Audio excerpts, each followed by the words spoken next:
This is a beginner tutorial at a friend's request. She's new to Prima doll stamps, and I'm going to try to do a quick tutorial. This is the new Tim Holtz stamping thing. You do not need this. All you need is a stamp block. So I am going to try to do BOOTIFUL, the Prima doll BOOTIFUL. And for this particular stamp thing, you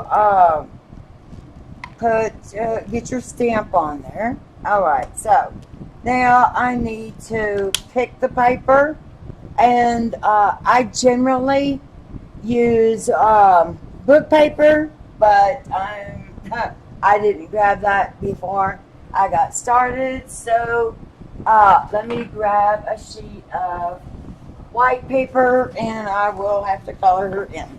Okay, so let me put this on here. I see some flesh tones with her. Oh, there we go. Alright, so what I do, and I gotta lay this down flat.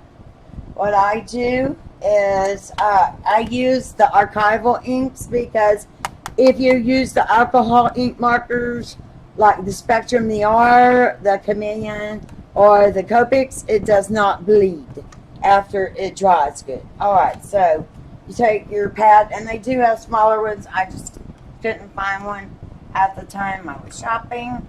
So you do your stamp on here. Go ahead, stamp the image.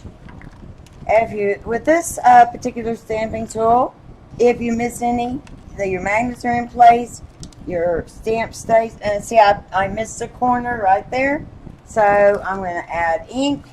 I'll go back, and it won't mess up my image. I don't know which corner it was, so we're just going to get some. This pad is kind of cumbersome to work with, so let's see. Make sure I got ink on both. Alright, let's redo that. Now, press down, and voila, there we go.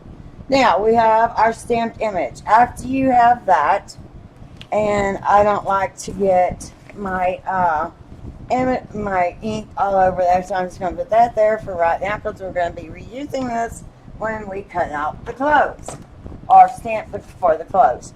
Okay, so you take your image, you let it dry for a few minutes.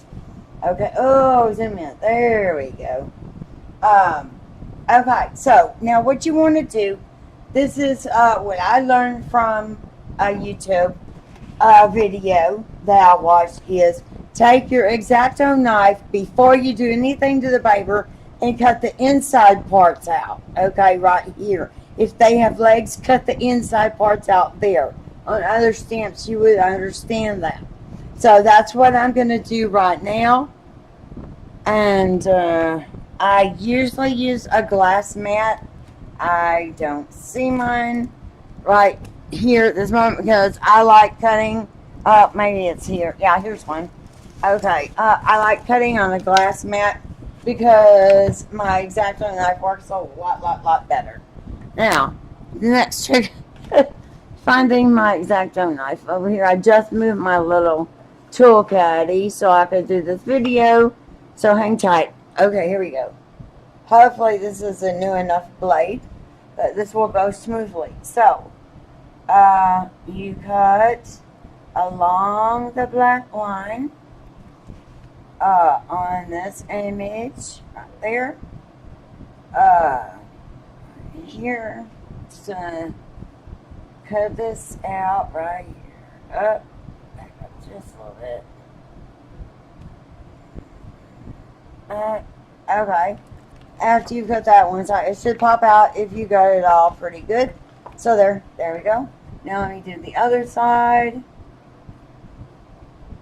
Then you can take your scissors and go around with your scissors and cut the rest of her out, because that's pretty much just fussy cutting. They don't have a die for this doll that I know of right now. So we all have to just cut her out ourselves, like usual. I don't have any of the dies yet. So, okay. So now we've done this, and that's just it got on the stamp. I'm not even worried about that. Okay. So, I'm on camera. I'm not going to take my time. I would usually go ahead and cut her out. I'm going to stop the tape. I'm going to cut her out. And then I will be right back.